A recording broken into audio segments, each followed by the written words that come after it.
Hi everyone, Kartik Krishnaiyer here from the Pavilion, the Beyond the Boundary podcast. And the IPL season has started with a bang. 3 matches in the books. The defending champion, Royal Challengers Bengaluru, with a difficult match against Sunrisers Hyderabad in Bangalore. It was a very, very good match, good curtain raiser for this tournament, for this competition this season.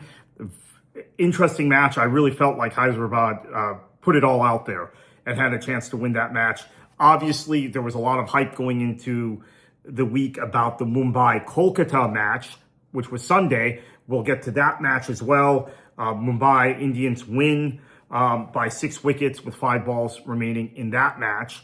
And then Monday's match, which was the really a very disappointing match in Guwahati, Rajasthan, who is playing 3 home matches this season in Assam to broaden the appeal. It's strange how the Jaipur-based team would be there, would play matches in Assam, but whatever. Ownership has made that decision. They want to broaden their fan base against Chennai, who have, of course, won this competition more than any other team, but look just so overmatched in this opening game, and one of the worst performances you could possibly see all season in the very first game. Rajasthan wins by 8 wickets with 47 balls remaining. And that 47 balls remaining, by the way, could have been like 60 balls if they weren't just content to take singles because they knew they had such control of the match. So it was 12.1 overs. Rajasthan won that match in. We'll get to why the Super Kings were so poor in a little bit. But let's start with that match in Bengaluru, between RCB and Sunrisers. So it was really, really a fantastic performance, curtain raiser for Ishan Kishan, who is now the captain of Hyderabad. And he basically fought a lone battle while wickets were falling around him, smashing an 80 off of 38 balls and keeping his side in the match, dragging them past 200 when it looked like they were really going to limp to that total. And they played really, really well in their innings. Now, there is going to be all the question marks, I think, about the way they defended that 200 plus total. But obviously, you have a couple of elements here. First off, you had Hyderabad start so poorly because Jacob Duffy, who is new. You talk about the champions adding someone pretty significant. Duffy had a great debut. His power play spell was phenomenal. He took 3 wickets in the power play, and Hyderabad at one point were 29 for 3. And he got Abhishek Sharma, whose poor World Cup, and we were going to continue to say he had a poor World Cup, even though India won the World Cup. Abhishek lost his wicket quickly, much like he did several times for India during that recently completed World Cup. And Travis Head, who I thought would probably be a little smarter with his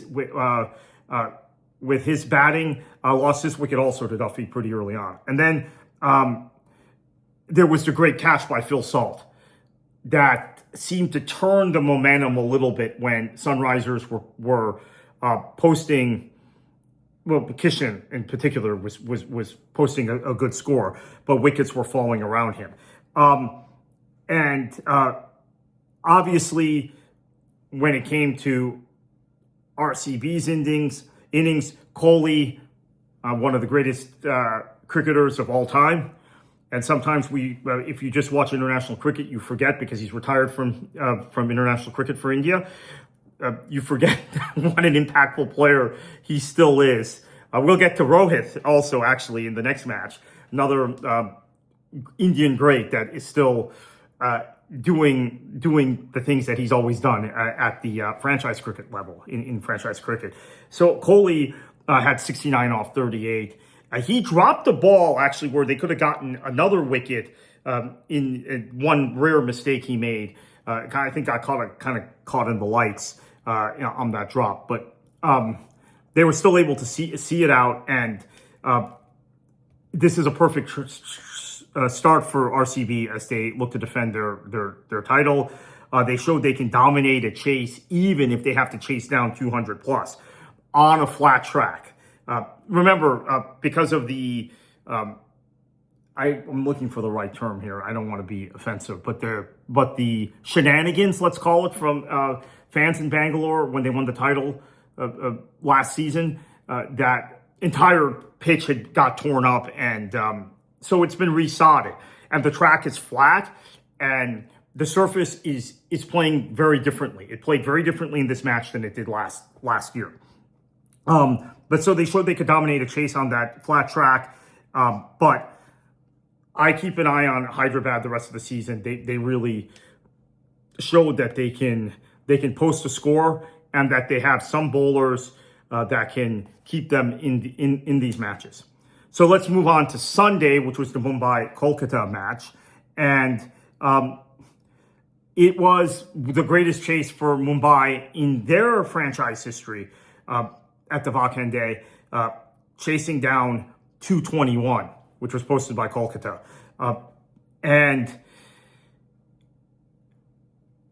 it ends their 14-year jinx of not winning that season opening fixture. So that's significant. Now, I came into this competition saying I'm really excited about Kolkata with their core. They have three of the top. New Zealand gets to the final of the World Cup, right? You could argue New Zealand's three best players are all playing for KKR, for Kolkata Knight Riders. And you add that to the Indian players they have, you've got a core that maybe can contend for a title this year. And they showed that they had that ability, but it was just a little too much. Rohit is just like Virat Kohli. He's continuing to do it at the franchise cricket level. A 78 off of just 38 deliveries was really the difference. And Rickleton got 81 for 43. So if you look at, if you look at the squads, Bengaluru and Mumbai have superior player for player squads than everybody else. And you think about a guy like Ryan Rickleton. We weren't hyping him before the season. If he were on another team, we probably would be. So the two of them had a 148 run opening stand. Incredible, right? It was a long time before Kolkata got a wicket. But I was really impressed by the way Kolkata played, because they have in Finn Allen and Tim Seifert, two guys that are going to get them a lot of runs. And we saw once again, Finn Allen is such a difficult player to bowl to, particularly on a high scoring track. And he can get his runs various ways. And we've seen that through the years. And so I really like going forward how well Kolkata can compete in this competition. And Rahane was good, as usual, anchoring the innings, and he got 67 off 40, which is pretty good. But he cramped up. And so when he cramped up, he was, it raises doubts about his immediate fitness, and they had to make an impact substitution, right? But it also, he began, I think he couldn't run out singles at that point, or braces. So he's trying to keep the flow of runs going by hitting for power. And eventually, as we said, they posted a great score, but were caught. So for Mumbai, they break this issue of opening matches. But I have to tell you, Kolkata, what I had said in my preview, which is I was tipping them to be the surprise squad, they have this devastating batting order. And it's a lot of non-Indian players, right? They have every team in this league has an Indian core, but they've gone out and gotten, I think, some of the best foreign players. And it wasn't after the World Cup, right? The auction was before the World Cup, and they went out and secured some arguably New Zealand's three best players. They secured, and New Zealand got to the final. And those guys, I think, are all showing. You plug them into the squad, they're going to be a contender as the season goes on, especially as those players get to know each other and their tendencies and partnerships build. So Kolkata loses, but I think a pretty strong statement. Now we're not going to spend much time on the final match, which was Rajasthan and Chennai, because it was so bad. I don't even know where to start with this. Jofra Archer, of course, the great English bowler, had used, and the Gauhati conditions were perfect for him. He just dismantled Super Kings. And this was the dilemma for, we talked about this in terms of how do you, if you're Harry Brook, use Jofra Archer for England in the World Cup? What overs do you give him? Do you save him for the death overs? Do you try and get wickets early? And England, there were questionable decisions made in terms of England's order in terms of bowling, and quite frankly, at times their batting order. You saw today, if you give Archer a couple early overs in the power play, and he's on, that's the match. And that was the match. Chennai never had a chance when they took a couple of those wickets. And Sanju Samson, the hero for India in the World Cup, now coming home to South India. He's South Indian. He's from Kerala. Coming home to South India to play for CSK, facing his old squad. And he had a nightmare debut. Lasted just I think 6 or 7 balls. He lasted one over basically. Maybe it was 7 balls. And Berger just bowled him right on that 6th or 7th ball, and he looked perplexed. So Berger also, I should mention, had got his wickets as well, in addition to what Jofra Archer did, and it was. So Rajasthan batted. There was nothing in it, right? They could have a leisurely stroll through the park, which is what happened. Now, so how do we evaluate this? Because we talked about Bengaluru and Mumbai having, on paper, the best squads. We've talked about Kolkata, who I tipped. This is me. I'm always going to try and find a dark horse. That's the American in me. That's a very American thing. But then the question is, how do we look at Rajasthan after this first match? Because they were the most impressive side. Maybe CSK was just that bad. Maybe that's it. But by far the most dominant win of the 3 opening matches. And Rajasthan looks balanced. They have a frightening pace attack. We know that when you have Jofra Archer, that when he's on. That's always been the case in the IPL. He's been inconsistent at times for England, but there's a reason why the England bowling attack is always built around him, because when he's on, he's unhittable. And that's been part of the element of Bazball, right?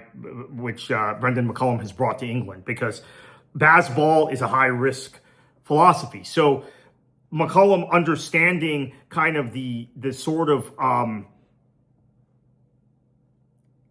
people he's got, sort of bowlers he's got and batters he's got in the England squad, it's high risk, high reward. So sometimes Archer just gets lit up in internationals for England, particularly when they play India or Australia, right? That's the thing that Bazball hasn't figured out. It's gotten England to where they have a high risk, high reward strategy, and they somehow get by everybody else, but they can't get by India and Australia. And I wanted to do a whole video on the England setup in the wake of the World Cup and in the wake of the Ashes. That's probably coming at some point.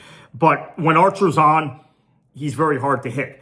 And you saw that they are able to control a match from the outset, which we did not see that kind of control from Bengaluru or from Mumbai.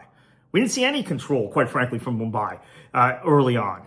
Like Kolkata looked very, very good. So, yeah, something to think about. Maybe Rajasthan has got a very good side. Maybe Rajasthan is only going to look this good when they play in Gauhati. Maybe that's a better pitch and a better venue for their pace bowlers. And seam really comes into play in those conditions, as they do in Kolkata, by the way. It's different than playing in Jaipur. Just the conditions are different. It's different.